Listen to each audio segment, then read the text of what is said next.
говори за тези проблеми, с които се сблъскваме всекидневно. Аз вече не съм ученик, не се сблъсквам с тези проблеми.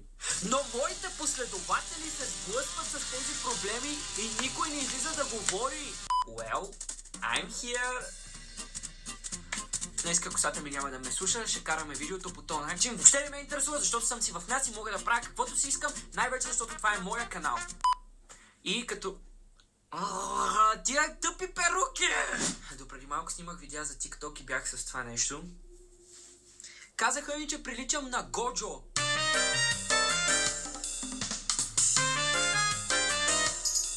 Какво е това Годжо, не знам.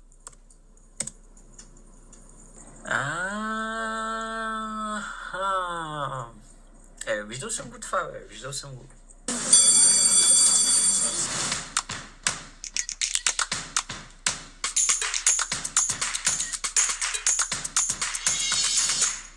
Здравейте, шундри, добре дошли обратно в моя канал. За тези, които си пускат мои видео за пръв път, аз се казвам Джордж. Абонирай се за моя канал, за да бъдеш част от Team Шундри, най-яки отбор. Всяка седмица качвам доста интересни и яки видеа.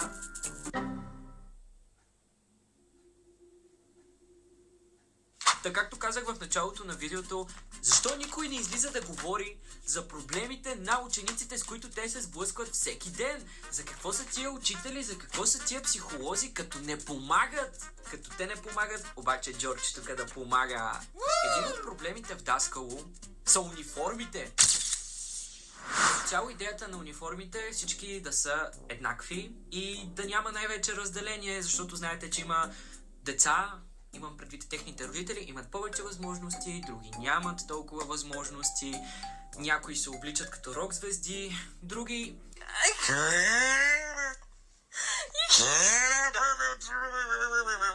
Разбрахте ме, и като цяло идеята е готина. Но, хайде малко да се замислим. Училището започва на 15 септември, както всяка една нормална година. Влизаш в училището, дават ти програмата, ако имаш учебници, дават ти учебници. На нас ни даваха до 8 клас и после трябваше да си ги купуваме. След това ти дават униформата, разясняват ти всички правила, подписваш се, че си съгласен и си разбрал абсолютно всичко и учебната година започва. Схващате ли аз на къде отивам? Звучи като затвор! То смисъл, ти влизаш вътре в рамките на 9 месеца. Една учебна година продължава 9 месеца. Дават ти униформата, т.е. затворническите дрехи ти ги дават, разясняват ти правилата, имаш съсед почин, седиш и слушаш и това е, ти си в затвор. В цялата ситуация най-тъпото нещо е, че учениците, които имат униформа, никога не могат да усетят онова чувство, след като си купиш готин аутфит и си го приготвиш преди 15 септември. Да. Другия голям проблем в училище, това са госпожите в цикъл, преди цикъл и в средна критическа възраст и каквото там се сетите. Тези жени имат нужда от успокоение и от мъж. Така, имаш 5. Ще се изпитваме за шестица или да ти оставам петица за срока.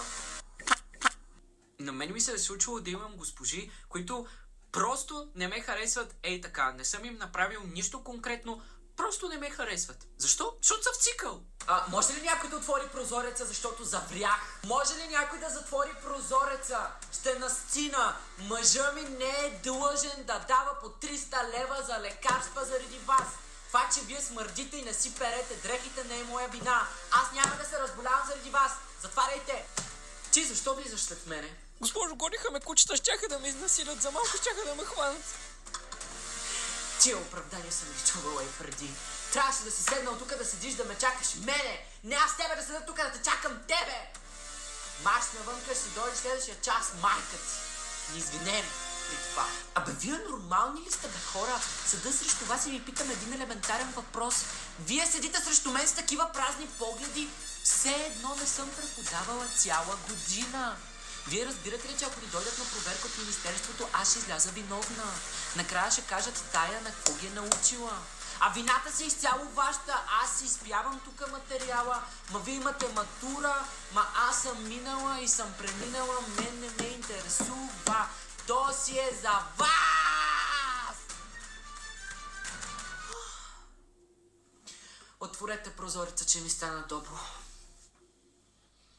За 12 години училище съм имал точно 2 пъти господин по физическо и по трудово. И се разбирахме супер много. Часовете минаваха супер чил, беше ли много готино. И просто беше, според мен, трябва да има повече мъже в училището, повече господиновци и по-малко стари учителки в цикъл или такива, които са минали цикъла и просто им е криво, защото може би нямат мъж. И де да знам, мен ми писна. Окей, идва госпожата, часа свършва, тя си тръгва, не я виждаш повече, защото когато си горен курс ученик, за всеки един предмет си има госпожа и часа свършва и повече не се виждате. Часа продължава 40-45 минути и повече не се виждате. Да, но в класа остават тъпите, гадни, зли кучки.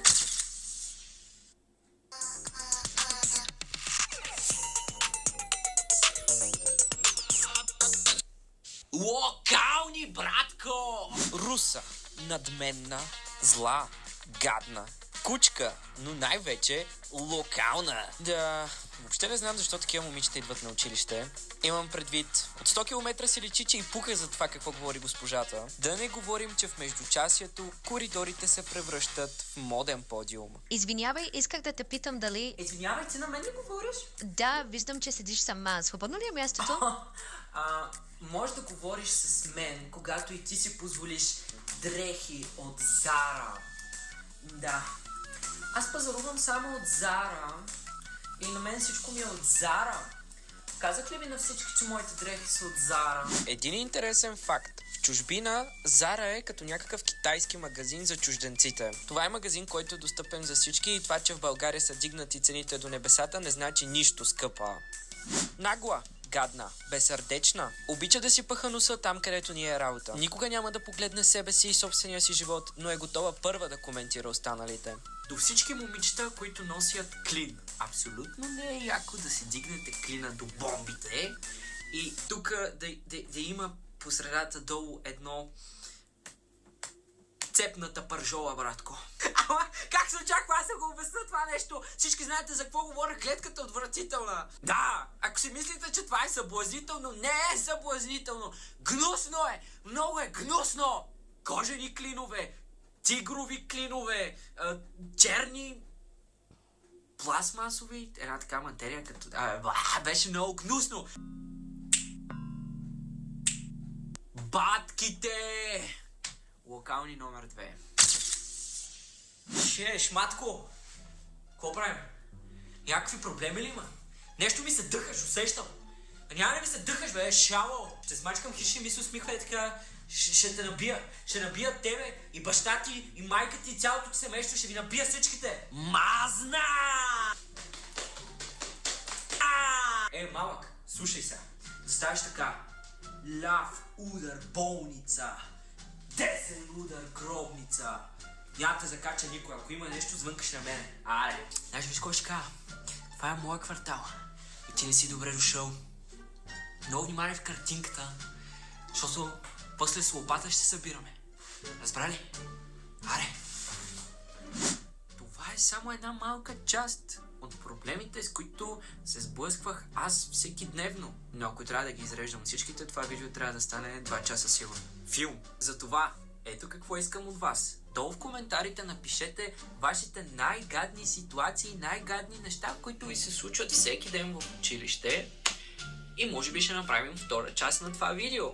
Ако видеото ти е изкефило и намираш канала за полезен и интересен, абонирай се за канала и стани част от Team Шундри. Забравих да кажа, абонирай се с камбанка, за да получаваш известия, защото YouTube не винаги ти праща известия, възможно да пропуснеш новото видео. Това беше за сега от мен. Аз отивам долу в коментарите да чета какво си ми написал, твоите най-гадни неща и ситуации, с които се сблъскваш всеки ден. Мисля, че ти заслужаваш медал или награда, или поне парче торта.